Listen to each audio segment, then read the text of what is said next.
Okay, anyway, as I was saying, hey, Arch. So the Facebook group, Patterson Park Neighbors, is just anybody who lives around Patterson Park or has any business around Patterson Park. They are part of that Facebook group, but again, they could be somebody who resides technically in Brewersfield or Butchersfield or Canton or any of those other places. But if you're here, we hope it's because you live in the neighborhood boundaries of the Patterson Park neighborhood. Anyway, I am the president, which doesn't mean I have any power. In fact, the Patterson Park Neighborhood Association does not have formal legal power. A lot of people think that we have the ability to like go enact fines on people when they paint their house the wrong color or anything like that. We are not an HOA. I like it that way. I don't want us to have any actual power. But what we are is a group of people who care about the neighborhood and we try to make it better. As I said, I am the president. The PPNA is divided into 5 sectors, and each of those sectors is represented by what's called a VP or a sector VP. Some of them are on the Zoom with us, and I think there's at least there are some of them are also here in the room with us, and we can also. Oh, thanks, Dave. So there you go. We've got the 5 sectors there. Some people get a little confused because there's one called Patterson Place. That's because Patterson Place used to be its own neighborhood association, and then it got annexed by PPNA. So there's now a Patterson Place sector. It's actually where I live. But then there's a VP of the North sector, that is Lindsay Thompson, right over here. There is a VP of the West sector, that's Danielle Roberts. I don't think she's on at the moment. There's a VP of the East sector, which is Steve. I think he's doing something. He's an attorney, so he's doing something. And then we also have a VP of the South sector, who is Kelly Poole. She's on the Zoom as well. And we are your representatives. Now, the PPNA also has a number of committees, and they are going to be the ones giving your presentations today. So I should have actually written down what order I want the committees to present in, but I'm just going to pick one at random. So Dave, Greening Committee, how do you feel about presenting?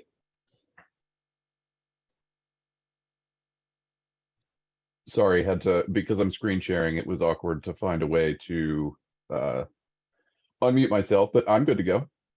Okay, so first we will hear from the chair of the Greening Committee, that is Dave Workmeister, also a former PPNA president. And Dave, the floor is yours, take it away.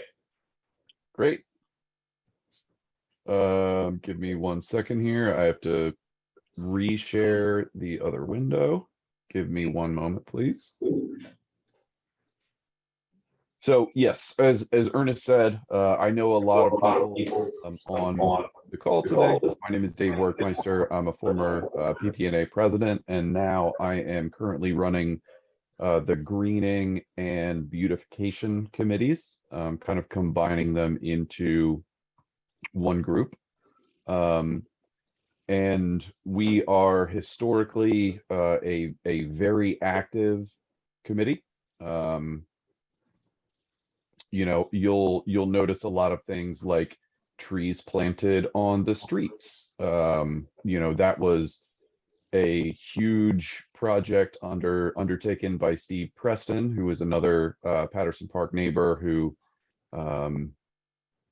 has I think received about $500,000 in grants to get trees planted on individual neighborhood streets.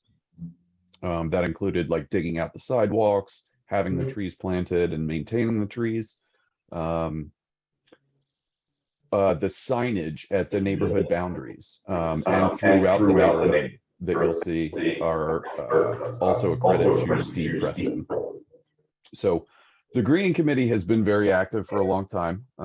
We currently have a few large scale projects going on, along with just kind of more smaller scale, everyday kind of maintenance. Hold on, I also realized I'm not, I don't have my face on. Give me 1 second. Let me fix that. Okay, sorry about that.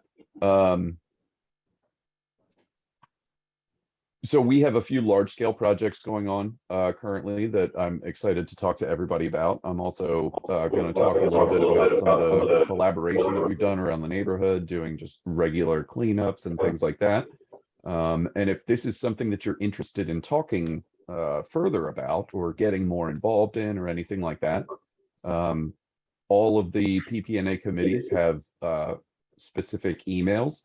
So greening@pattersonparkneighbors.org is my email address, where you can bounce ideas off me and express interest in the different projects that we're working on, and learn more about what we do, generally speaking. So without further ado, earlier last year in 2021, PPNA was awarded $100,000 in what's called Bernie money, which is basically state funds for large scale community projects.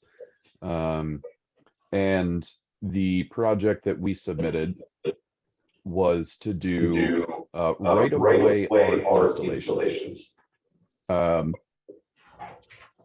So right-of-way art is exactly what you see here. So you see corners like this. This is a very good example. This is the corner of Baltimore and Lakewood, right by the St. Elizabeth's Church on Baltimore Street and Patterson Park Public Charter School. So what we have gotten a very, very large amount of money to do right-of-way art here.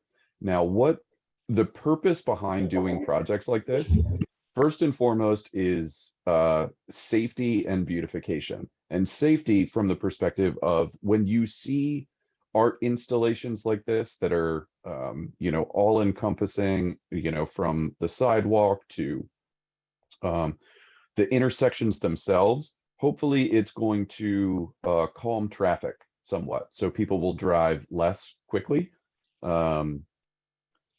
We've done this in collaboration with our transportation committee also. Our transportation chair is Colin, and I don't know if he's on the call today, but he has been extremely helpful in this project. And also we are working with the Southeast CDC, which is another independent nonprofit in Southeast Baltimore that does amazing work, and I would encourage everybody to learn more about them.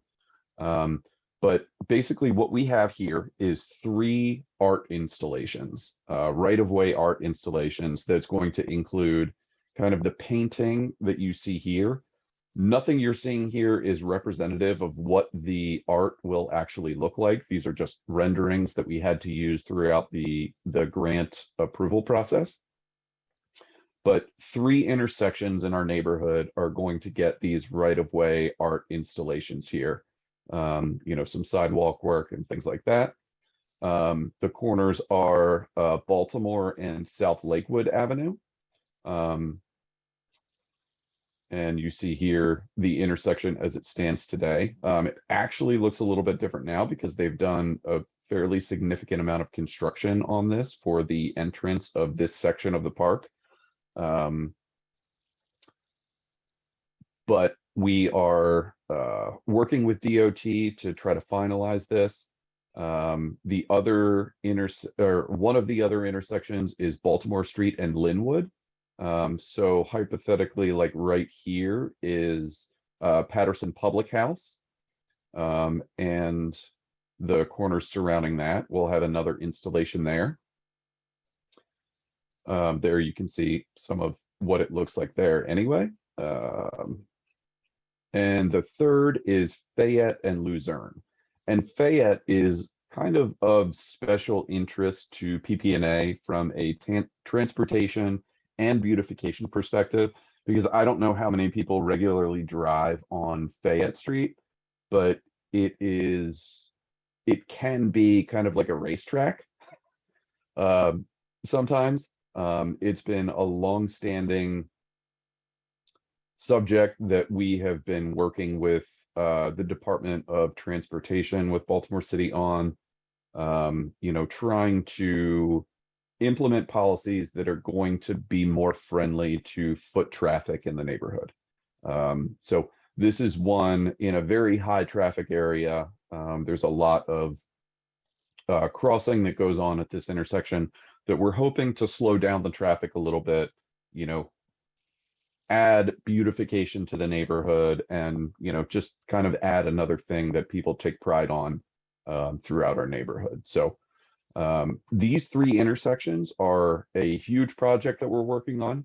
As you'll see from these renderings, we're working with Graham Projects. And if you're not familiar with Graham Projects, Graham Allen is a very well-known Baltimore artist for these types of streetscapes. And again, these are not representative. These are just generic for the application process. We're going to be going through a series of reviews and community engagement to get these done. So if you live near or at any of these intersections, we definitely want to hear from you. For the intersection at Baltimore and Lakewood, we are going to be working with the art department for Patterson Park Public Charter School. And we're actually going to have the kids at the school and the art department help design kind of what we're going to do here. So we're really, really excited about working with them for that. Baltimore and Linwood is kind of like the primary intersection in the neighborhood in a lot of ways. And then Baltimore and Lakewood, Fayette and Luzerne. There is the bank right here, and a lot of engaged neighbors that actually helped kick off this project to start. But we're working with Graham Projects, as he's done this a number of times. These are designed to be long-lasting in terms of the type of paints that we use, and like basically an epoxy-based paint that you can scrub and things like that, and be maintained over time. So that is one of the biggest projects that we're currently working through. We have a couple bumps in the road right now with the first installation I talked about with Baltimore and Lakewood. Working with DOT to identify how they can install the bump outs at this section, because this is the only intersection thus far that does not have flex post bump outs at the moment. And yeah, so if that's something that you're interested in hearing more about, I would love to have a conversation with you and your neighbors. In addition to projects like this, and I'll just stop sharing real quick. In addition to projects like this, we also do a lot of work with Friends of Library Square, and you'll hear from, I think, Cheryl Bryant in a little bit. And a lot of what we're doing are community cleanups for I'm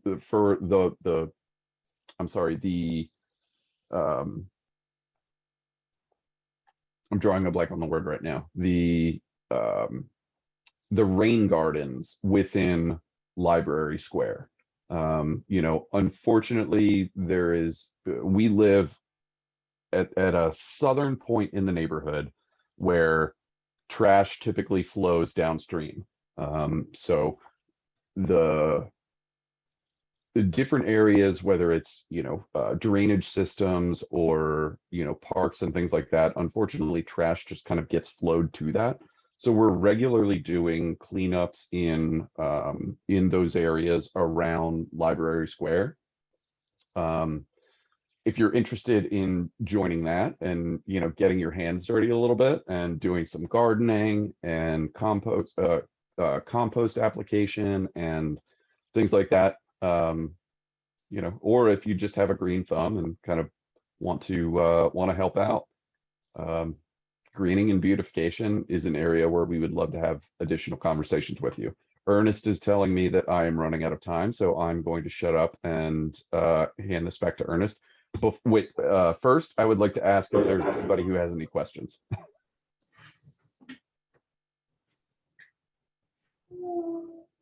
Okay, I think we have a lot of committees to get through, so we're going to move things along pretty quickly, and then there will be time for general questions, and also there will also be time afterwards for us to just mingle and talk to each other a little bit as well.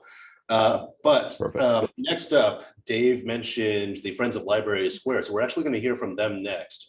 That's another committee. So before we do that, I just want to acknowledge that I've noticed that 2 more of our sector VPs have come in here. So we've got the sector VP for Patterson Place sector, who is Lindsay Johnson-Graham back there. So, and then we also have the VP of the East sector, who is Steve Craig. And he's turned his camera off, but you see him on the Zoom over there. Anyway, Miss Cheryl and your cat.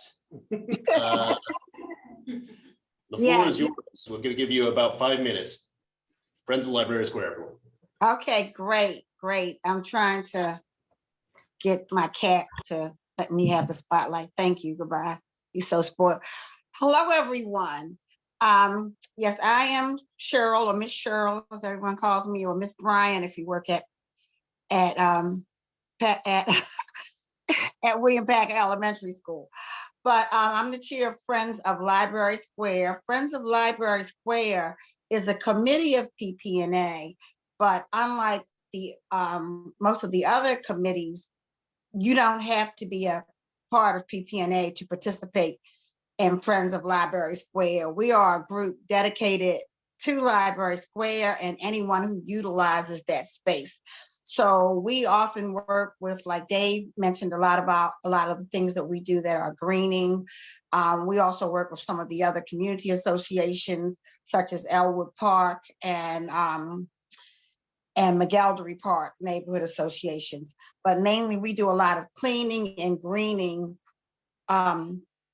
things in the Library Square area. I don't know if you're anyone who's been living in this area for the past 10 years, you will notice the transformation in Library Square, because it used to just be, and my description was, Library Square used to be a dirty little piece of park where people walked their dogs and often did not clean up afterwards. But some of the work that the Friends of Library Square has done is we got that mural, that beautiful mural that you see on Lakewood and right off of Fayette Street, and that mural garden. So we maintain that. It also contains a little library. When I can keep books in it, the books go as quickly as I put them in. And we do cleanups in Library Square. So Library Square now, we have the beautiful rain garden there. As Dave was saying, we are the lowest point. We are the most southern point. So everything from like Monument Street up comes down, it washes down to us. So that was one of the reasons that we wanted to put the rain garden in Library Square. And it's a beautiful rain garden. We've replanted many times in that area, but it's really been a big push for our environment and to help reduce flooding in this area. We do a lot of cleanups. We do mulch distributions. We do fun events too. This past Saturday, we had a cheering section for the running festival. That's something we started doing about 3 years ago. We all go out, we have some treats, we have signs, we cheer the runners on. We stand in front of the library on Lakewood, and it's usually like a fun time. We just go out and cheer everybody on as they're riding by. Friends of Library Square, also, we have our own Facebook page if you want to find out more of our activities. The next event that we have coming up is the mayor's fall cleanup, which is this coming Saturday. If you want to come over to Library Square at 10 a.m. We usually distribute, well, sometimes we distribute when we can get them from the mayor's office, buckets and gloves and different cleaning supplies. I am not sure if we're going to have them this time. I am not going to be here this weekend because I'm out of town, but we are still participating. We did not get a dumpster this year either. Unfortunately, we've been having trouble getting dumpsters from the city, but Saturday is the mayor's fall cleanup, and it's something that we come out and participate in, and often we have some elected officials that come through when we do it.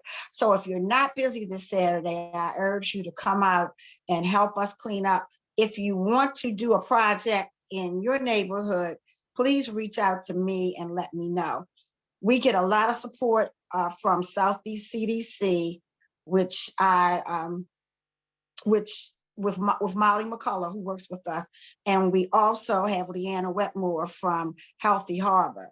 So we get some grant support from them, and just a lot of great work. I'm not saying this just because I work for Southeast CDC, but Southeast CDC is one of the great assets that we have in this community. And I'm so thankful for their leadership and their support. So that's about all I can think of. Does anybody have any questions? Oh, our next meeting is next Thursday. We meet, Friends of Library Square meets every fourth Thursday at 6:30 p.m., right where you are now at the Patterson Park Library. So we'll be there the 27th, next Thursday. I invite you to please come out and join us and participate. Are there any questions?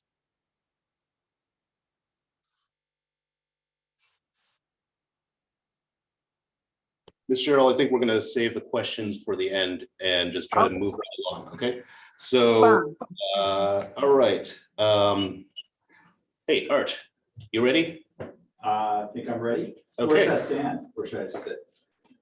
That's a really good question. I guess somewhere you have a visual aid, and we need to make sure that the people on Zoom can also see it. But let me just do a quick introduction. Arch McCown here is the chair of the safety committee at PPNA. And my co-chair. And Branch Coleman over here, co-chair.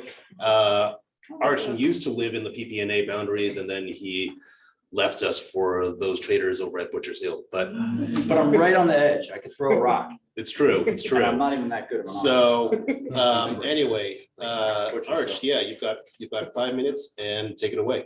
5 minutes. You want to be my timekeeper? Frank? Sure.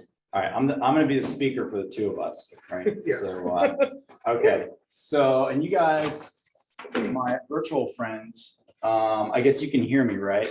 People nod if you can hear me. Yeah. I'll try to speak loudly. So, should I stand here? Okay. All right. There you go. Because I hate to have my back to people. So, yeah, my name is Arch McCown. And I've been like in and out of the safety committee since 2007, mostly in. And so I just want to talk real quick because I got like 5 minutes. So as Ernest said, we've got 5 sectors. I have sector captains in each group, which it sounds kind of military-ish, but it's really just the person that kind of oversees what's going on safety-wise. And if you live in the South sector and you're interested, we don't have any coverage there. So I could use somebody to help there. As Branch will tell you, the difference with safety versus like say greening and other committees is that, you know, it's kind of like what they say about like firefighting or police work, even though we're neither of those things. But like you can plan for stuff and you try to plan overall, like big picture stuff. But then all of a sudden it's like, boom, right? Like if you guys are on the Facebook group for Patterson Park neighbors, and it's like, there were 3 carjackings right there. You know, everyone of course is like, Arch McCown, what's going on? You know, and all of a sudden I'm out to dinner with my wife and my wife's like, let me guess. I'm like, yeah, okay. So you got to be like ready to kind of spring on stuff because it matters. And one of the things that I'm really proud that this neighborhood has really pulled together nicely on is our little camera network. And it's not a camera network in that I can like log in and like Big Brother look at everybody, but it's a camera network in that it's a database of basically when the S hits the fan, we can quickly go and say, oh man, something, insert whatever thing happened here. And then I can say, hey, oh, Michelle lives right there and she's got really good cameras. Hey, Michelle, can you look from this time to this time for this? And then she'll be like, is this it? And I'm like, yes. And not always, sometimes we'll share with BPD or we'll share with other agencies in the city, depending on what the issue is. It could be illegal dumping. It could be a crazy like a carjacking. It could be a lost child. It could be a lost pet. It could be, I mean, it's like the whole gamut, right? It's like awful stuff to like kind of, whatever, mundane stuff. And this network, we have it categorized by 3 different types of cameras, like really good, super clear, crazy good 4K cameras that just continuously record, all the way down to like little doorbell cameras. And so that's about it. So if you have a camera, if you're interested in getting a camera, feel free. I'm a super nerd when it comes to camera tech. So that's like some guys have a model train set in their basement. I'm like crime fighter kind of guy. So that's like my weird, my wife says my byline should be neighborhood weirdo. So, and I guess I own that. So anyway, I'm not a cop. I'm not a firefighter. I'm just like Branch. We're just helpers. We just want to help people and just kind of connect things. So to that end, I can talk about crime stats real quick, even though I'm not a cop. Package theft continues to be an issue here. I would say, the best idea is if you can, watch out for your neighbors, do things like have a drop area where, a business or wherever where you're getting your stuff delivered. That continues to be a problem. And the latest thing is there are people going around stealing doorbell cameras off of houses, right? And so it's like, and it's 2 separate things that are happening. So number one, it's like mostly kids, like young kids. Like when I was a kid, the thing that happened, not that I ever did that, but the thing that happened was like smashing mailboxes was like cool in the neighborhood. And, we ran around, kids ran around and did that. And you're like, why? But I don't know, they're kids. So that happens. And I'm not here to defend it, but it is what it is. If you have a police report, which you do have to get a police report, most of these camera companies will replace the camera for free, just FYI. So basically they all will. So, kind of, hopefully that's just a thing that's trending right now. But the other group that's doing it are package thieves. And they're like, I don't know, there's like a vendetta or something. They're like, man, I keep getting caught and I'm going to, pull that. And I will say on the safety committee, what we do is, it would be like whack-a-mole if you tried to like go after every package thief, because it's a crime of opportunity, right? It's like impossible. It'd be like Sisyphus, like climbing up this hill. So what we do is we try to keep track of people that are chronic package thieves, because usually they're doing other stuff too. And I can, because I only have 5 minutes, but I can talk about examples of even just 2 months ago, a guy that was like tearing it up, stealing all kinds of packages, going into back. He burglarized some houses too, so that gets some teeth to it. 30 seconds.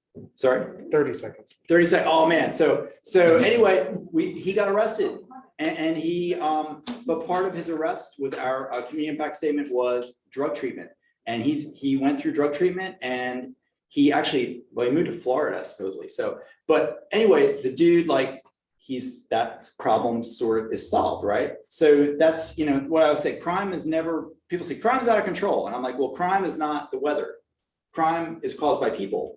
And if you can solve like what's going, dude, why are you doing this? So if you can fix that, then you can solve it. Easier said than done, right? So that's my elevator pitch to you.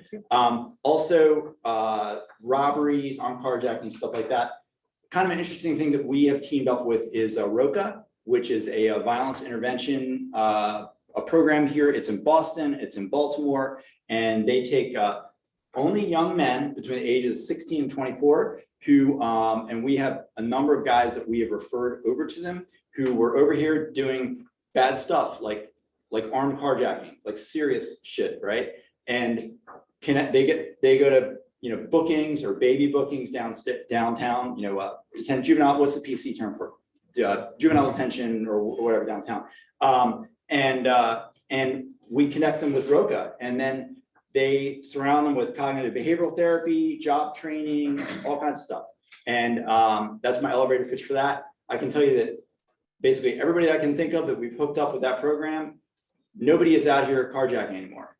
So that's pretty freaking amazing, right? So it's like the neighborhood working together with cameras, working together as a group, like that holistic kind of thing, and it works. Any questions? Arch, we do, not exactly a question, but we did get a comment in the chat. There was somebody who said, Is it hate mail? Bethany, Is that hate? it is not. Bethany says there are also people with relay devices to unlock cars, don't leave keys near front doors. Wondering if you could just comment on that, because I'm sure you know about this. Yeah, I do know about relay devices are, it's one of those things, it's a thing. I know a handful of officer and detectives in the Southeast District specifically, who over the past probably 3 or 4 years have, when they've detained somebody among their possessions are a relay device. So, it is, because people will comment on it, they'll be like, that's fiction. You gotta lock your damn doors, hon. But it does happen, but it's like a small percentage. Mostly it's people not locking their doors, or you're sitting, at your on your couch watching Netflix, and your car's parked out front, and you bump, like I've done that, like you bump your key, and it, like, you don't even know, but it just unlocked your door, your car door. So it's just one of those things, like you just gotta be vigilant with that. There's a guy running around right now. We haven't identified him, but he has done a whole mess of breaking the back little triangle window on the car. And we have him on camera. Like, we know this guy. I can show you pictures of him, but we just haven't identified him. So I want to see what his deal is all about. But he rides a skateboard around. So he rides a skateboard, and his partner is a female accomplice. She's on a Razor scooter. So it's crazy, but it's like this little triangle window, but it can cost like several $100s to fix. And if you don't have if you don't have the zero deductible insurance, which a lot of people don't, then you're out like several $100s to fix this little thing. So anyway, working on that. Any other questions?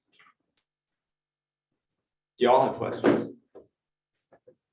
Awesome. I was so complete. Do you want to add anything, Branch? No. I was that thorough. That's You're good. very good. All right. Thank you, guys. Yeah, and what's the best way to get in touch with you guys? I don't know. I could leave my cell. Usually a lot of the time, so we're putting a lot of contact info into chats and things, and we can direct you, but in general, if you want to get in touch with anybody, I would say the first place to stop is go to pattersonparkneighbors.org.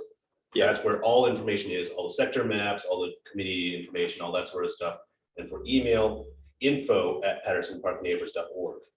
That goes to me and also all the other board members, and we'll be able to direct you. We'll forward you to whoever for what you need. While I'm at it, I also want to acknowledge somebody who is here with us. That is Officer Rivera of the BPD. Oh, and the Officer Rivera, do you want to say a couple words to introduce yourself to everybody?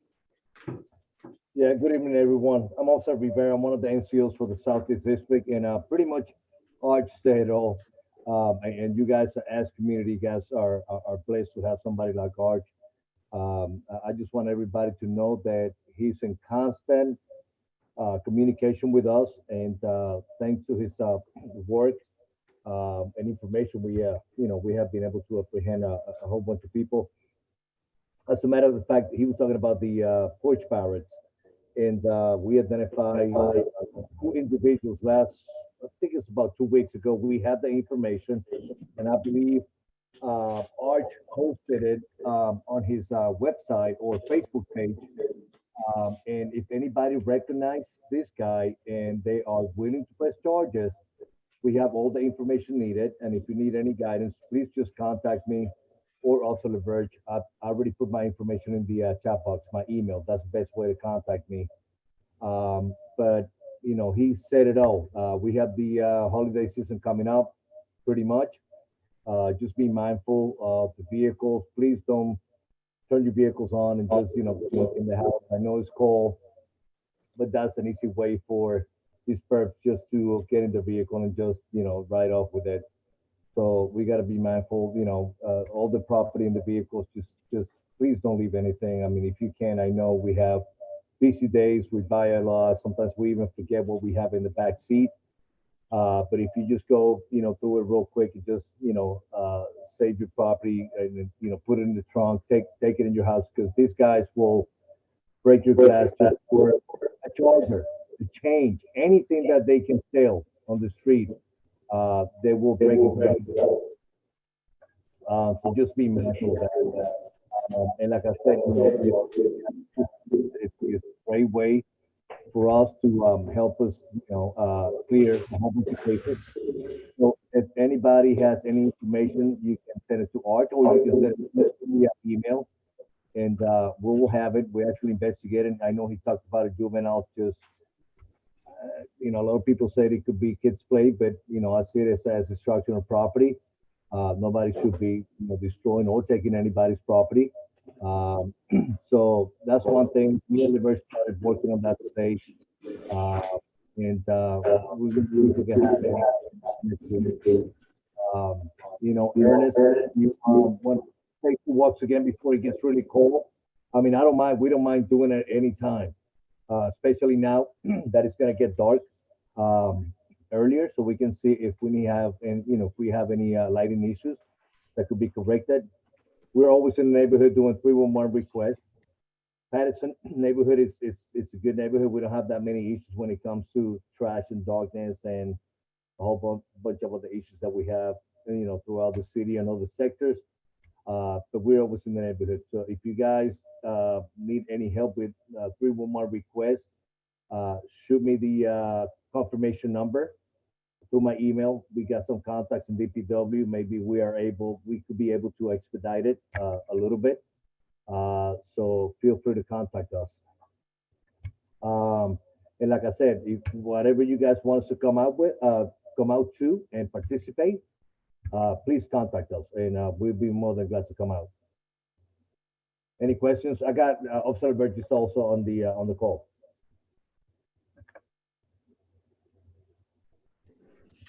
You want to introduce yourself, Tony? Yep. Okay. We're going to move things right along. By the way, the reason I'm moving us along so quickly is because the library actually closes at 8 p.m. So we have some time to like hang out and talk afterwards, but like that's a hard stop. They literally will like shoo us out if we're not out by 8 p.m. So we need to move this along. So I'm sorry to rush us, but we have one more presentation from the Housing Committee, and one of the co-chairs is Ali Morris over here.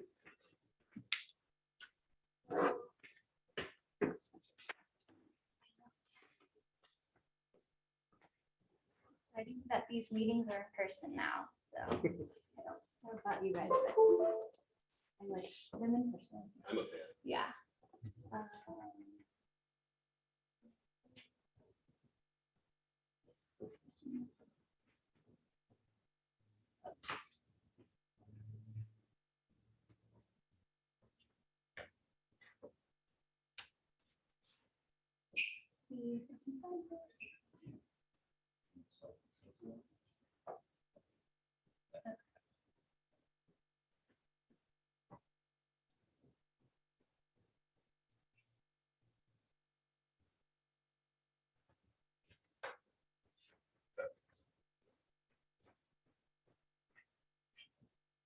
Okay, so like Ernest said, my name is Ali Morris, and I don't think we're sharing with the Zoom, so give me just 1 second. Okay. But actually, just keep talking. okay, I am a co-chair for the Housing Committee along with Amanda Rhodes, who is online. She'll say a few words at the end. So just to give you a little overview, Let's see. No, so, okay, you're just gonna have to hit the. okay, I'll go over on this side. Sorry. So this is a picture I found online, but I was like, oh, this is very good. So we are on the housing committee. It might be different than you might think it would be. I didn't really know what to expect coming into it. But basically we help maintain the physical, mostly residential assets in our community. Most of our assets are residential. There aren't a whole lot of commercial, but occasionally when there are commercial issues, we do help with that too. And the ways that we achieve this is through code enforcement. Are any of you guys familiar with code enforcement? Lindsay, yes. Arch and Lindsay, okay. Yeah, I did not really know much about code enforcement either.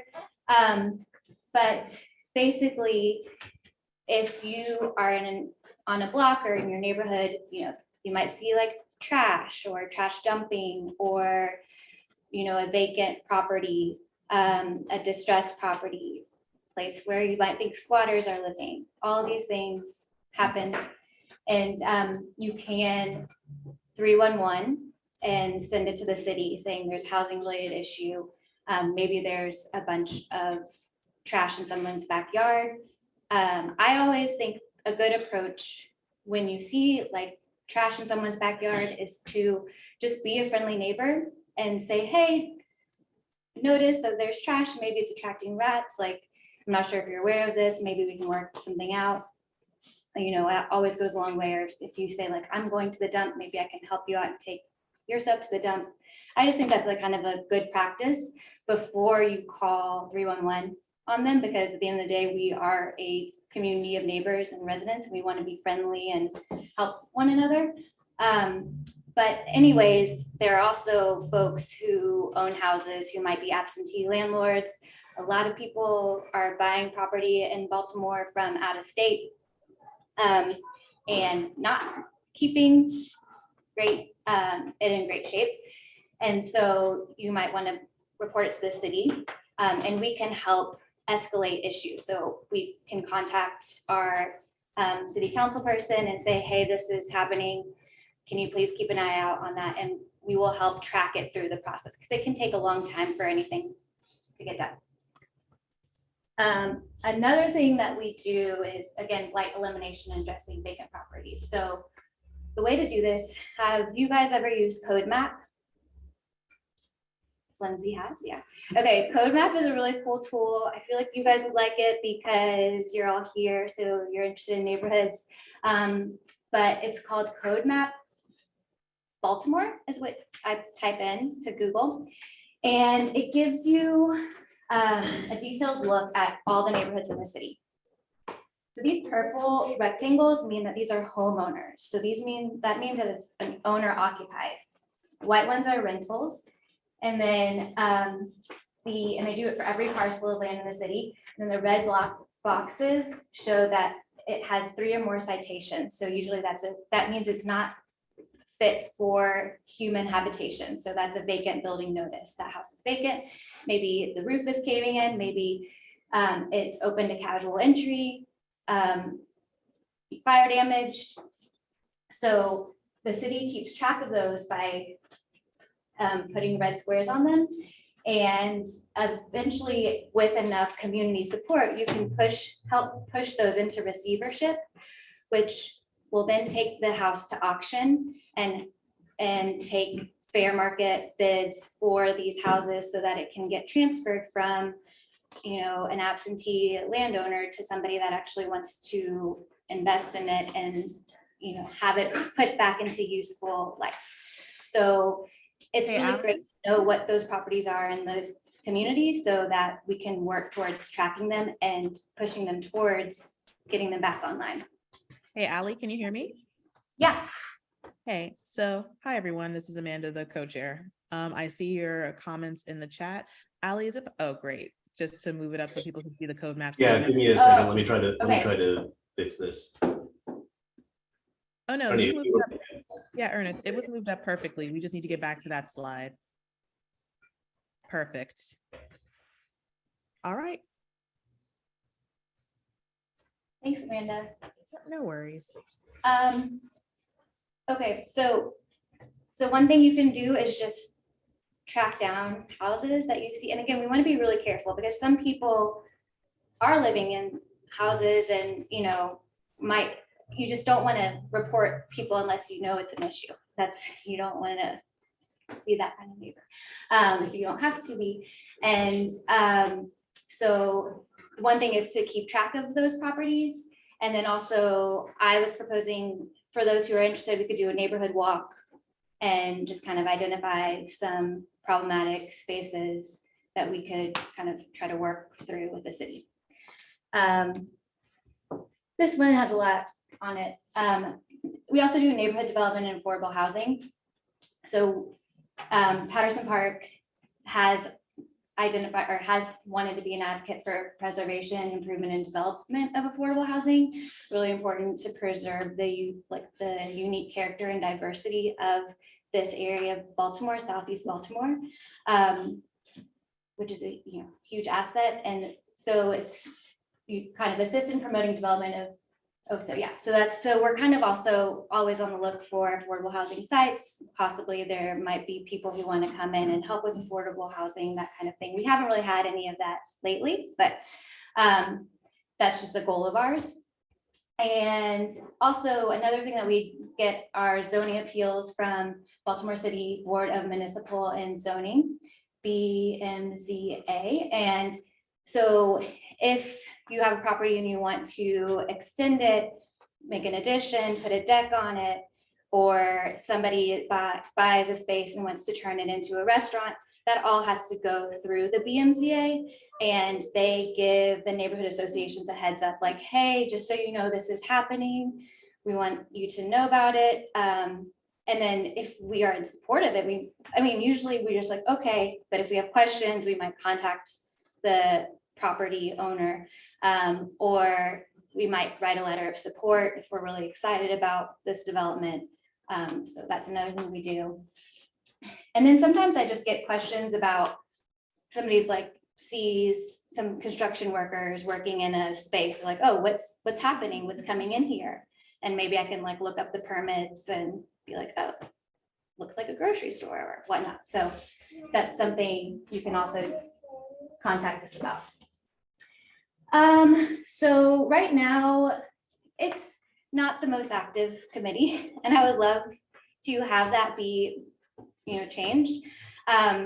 So we're mostly responding to resident and BMZA inquiries. So again, if people are like, hey, there's a property on my street that has a trash issue, we try to help, just mediate or help give them ideas of how they might address that with their neighbor. Or if they, or they want us to track certain vacant properties with the city. But I think that we could do a lot more. We just want to know if you guys are interested. We can take neighborhood walks to identify these properties. Then there's another thing that's important with homeowner preservation. Do all of you know about the homestead tax credit? Most part, when you buy your house, if you are a homeowner, it is included. But there's a lot of people who haven't signed up for it, and it caps your property taxes. So this is another campaign we could do, is write letters to folks that don't have the homestead tax credit, and you can find that through public records and encourage people to lower their property taxes. I have a lot of ideas. So if you guys are interested in working on housing preservation, physical improvements, and just have questions about development, Amanda and I are here. And so I actually also work for Southeast CDC. There's a lot of us, and I do housing development for Southeast CDC, mostly in McElderry and Elwood Park in Baltimore Highlands. And so I do this for a living. And so I would love help to do it in my free time, but I definitely know the tools. It's always easier when we have a bigger group. And then Amanda, do you want to say a few words? Hey, apologies. I was just answering a few questions because oh, sorry if the reception's a little bit spotty. I was just saying that I was fielding some of the questions from some folks who had interest in housing. So that's really great to see that you all are interested and curious. I see that you all have some questions around parking, if that's something that we cover. And so that's something that we're exploring as well. And if you have any questions about that, you can reach out to us via the housing@pattersonparkneighbors.org email for anything a bit more specific. But outside of that, yeah, Allie and I are here to help with a lot of the housing questions, a lot of blight issues and challenges, and just also helping to navigate some of the greater code enforcement, just housing questions you may have throughout the community, because I know if you're here, you have an investment of making this a wonderful, beautiful neighborhood. So I believe that wraps us all up. And if you have any questions, feel free to email us. We'd be happy to chat to hear your ideas. And that's all I got. Thank you.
Sorry about that. PPNA is very active and does a lot of work besides just holding a meeting every month in the basement of the library. There's a lot of things going on just all over the neighborhood, and you've heard about some of it. Now, if you want more information, what should you do? I would say first, email info@pattersonparkneighbors.org.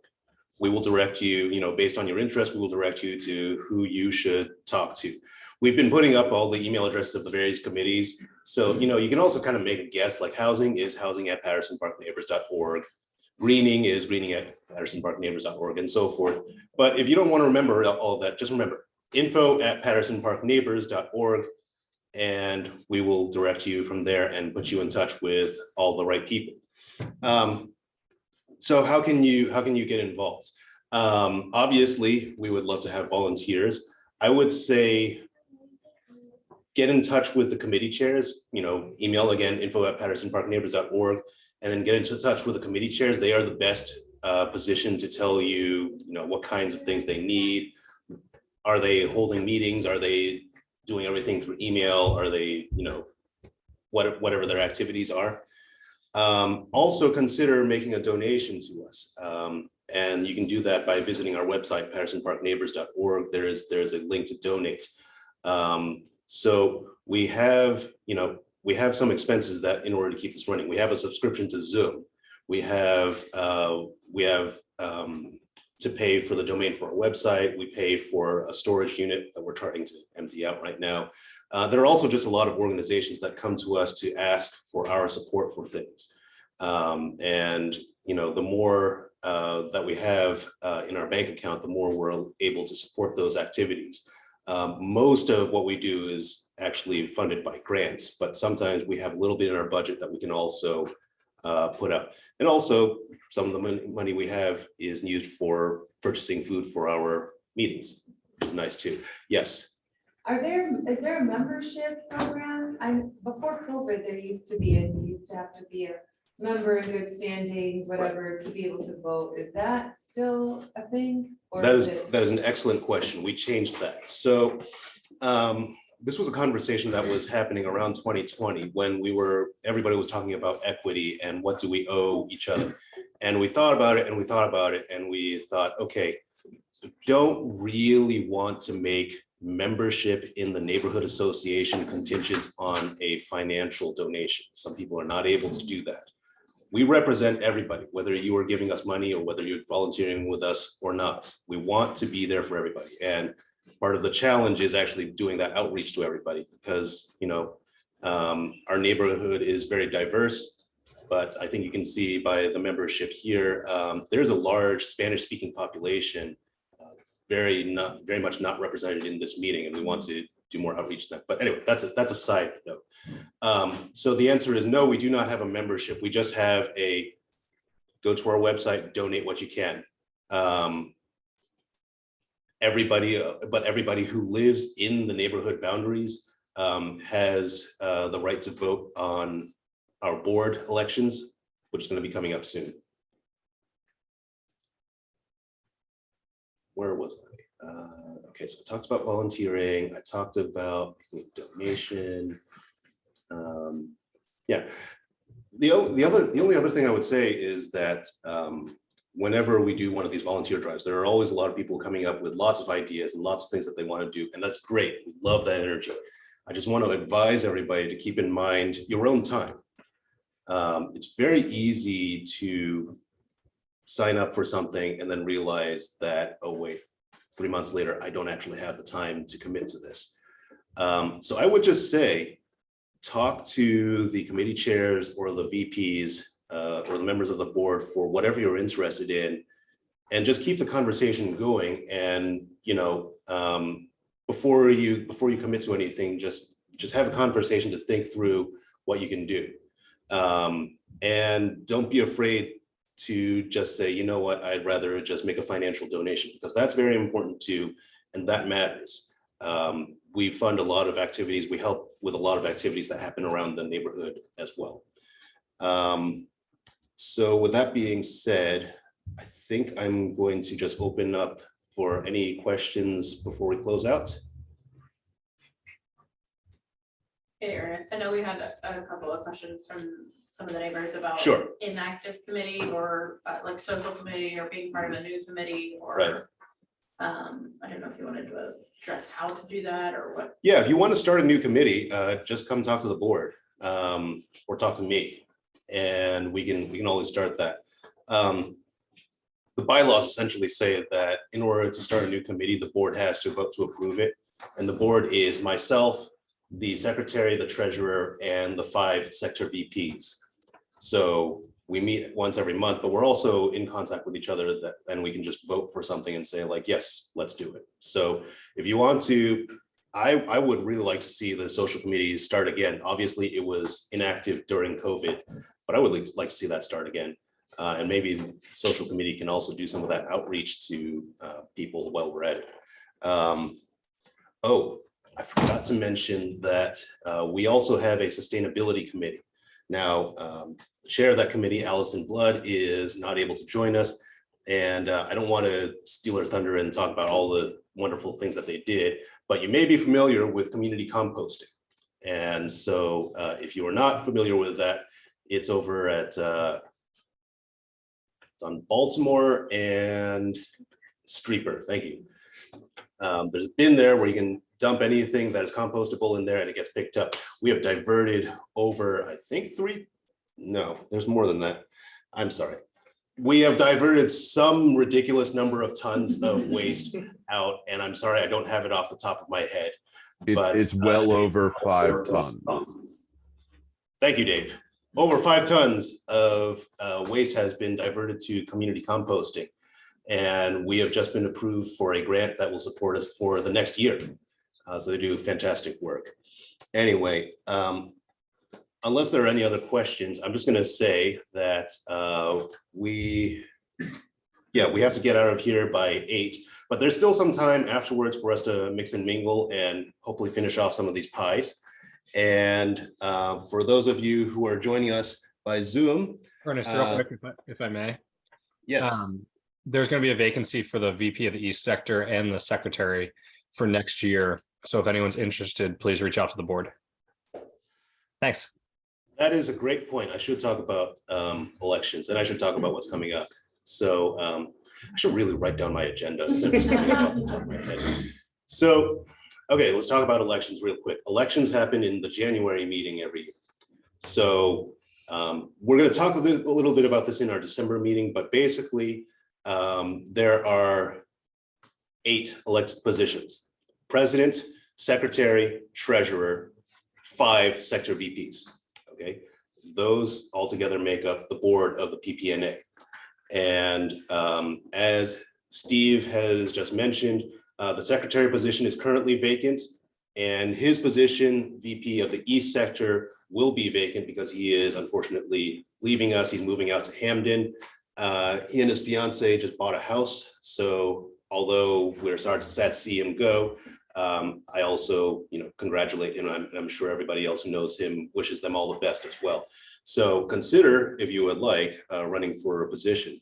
And I also am just going to give you a quick preview for our November meeting. We are going to have 2 speakers. One is going to be Arch McCown, who you have already heard from a little bit. And he's going to talk for more than 5 minutes this time about some things that the safety committee is doing. And then we will also hear from the Friends of Patterson Park. So like I told you, they are the ones who run the activities within the park, and they will be here to present at the November meeting. Now, the community meetings are usually the second Monday of every month. This one was on the 17th because the second Monday happened to be a holiday and the library was closed. But November, I don't know off the top of my head what the second Monday of November is, but same time, same location, same Zoom channel. That is going to be our meeting, and I don't think you want to miss it. It's the 14th. Thank you. I'm gonna be out of the country. And I normally can't say that, so I'm kind of like bragging a little bit, I'm kidding, but literally I will be out of the country actually. Oh. So, sorry, Okay, we'll talk. thanks. All right. Okay. So that all being said, I'm going to call an end to the formal meeting, but we're going to have a few minutes for us to just mix and mingle and, come talk to me if you have any questions, or come talk to any of the committee chairs who were here. And thank you very much.